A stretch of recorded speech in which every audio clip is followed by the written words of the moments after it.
Hey, what's going on, Coin Up TV subscribers? Robert Welkin here. In this video, we're going to do a review of another Shaw Brothers classic martial arts wuxia movie from the early 70s. This time it's called The Delightful Forest, which I watched recently on Blu-ray as part of the Shout Factory Shaw Brothers Classics Collection Volume 2. I also did a review for The Devil's Mirror, so make sure you check out that review as well. I'll give you my letter grade at the end of this video. This video will contain some spoilers, some slight details about the movie as I kind of go over things. So The Devil's Forest, this is co-directed by Chang Che. He did a lot of these movies in the early 70s where his fingerprints were on the movie, where he kind of co-directed them, and it's unclear exactly what he directed and what he didn't direct, but you can kind of tell that it has his Chang Che visual style and cinematic style and some of his usual tropes in the movie. So let me get to the IMDb synopsis first, then I'll get to my notes. So on IMDb it said, the legendary hero Wu Song,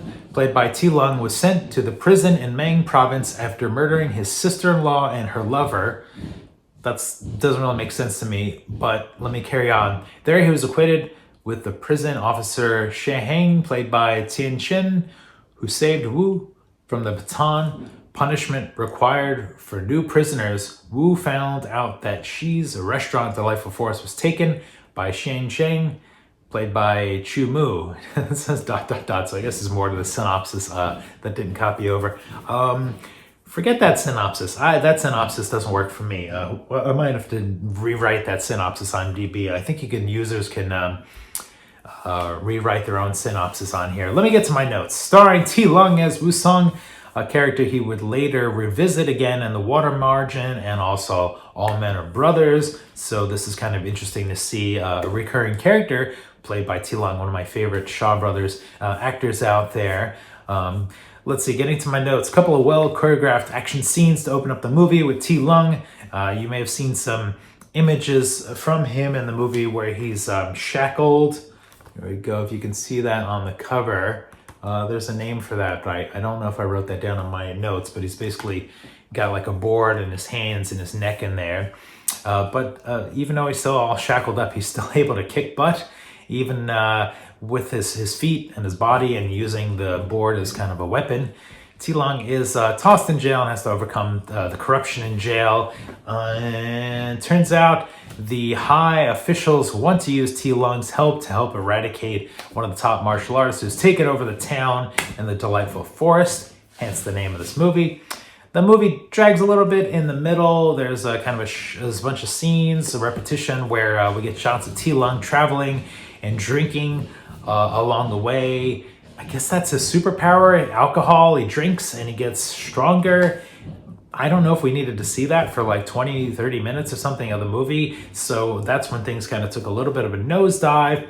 But we get to, we eventually get back to the action and we get back to the drama and the fun of the movie. Ti Lung successfully beats up the dude who took over the town, but then he's quickly duped into a trap and beaten up himself. Eventually escapes that and takes on the villains in the third act. There's a lot of this going on. I would say, I wrote down, there's a little asterisk here in my notes, probably the most kicking I can remember see Ti Lung doing in a movie, and he sells them well. Lots of power. I think that's kind of like one of his moves, is the wind kick or something like that. I forget what he called it, but Ti Lung, who knew that he was such a great kicker? Usually in his movies he's doing like hand-to-hand combat, but because he was shackled, using his couldn't use his hands all that well, he was doing a lot of stuff with his feet, so that was great.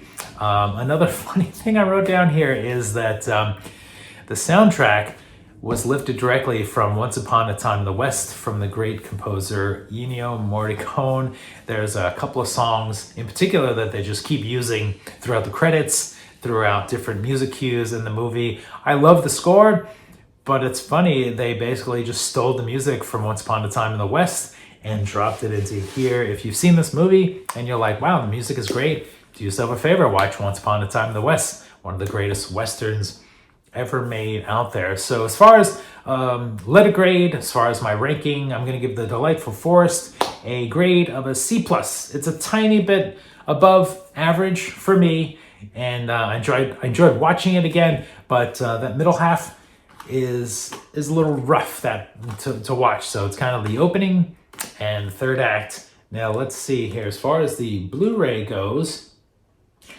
Delightful Forest audio commentary with cult film critic Ian Jane, new commentary with Brian Benson. So we get 2 commentaries and a looks like Celestial trailer as well. It's interesting rewatching these movies. I mean, I've seen the Delightful Forest. I've had this on bootleg VHS, DVD. Now I've got on Blu-ray, a nice quality version, and I watched it like 3 times with the commentaries. And it's kind of fun to like revisit these. And I know some of you people might be thinking, Rob, why are you taking so long to like churn out these videos?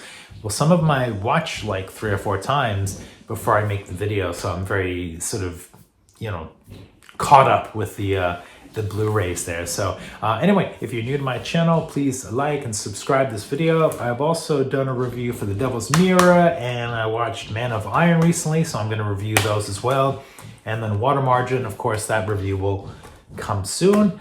Hope you're having a great day. We'll see you next time.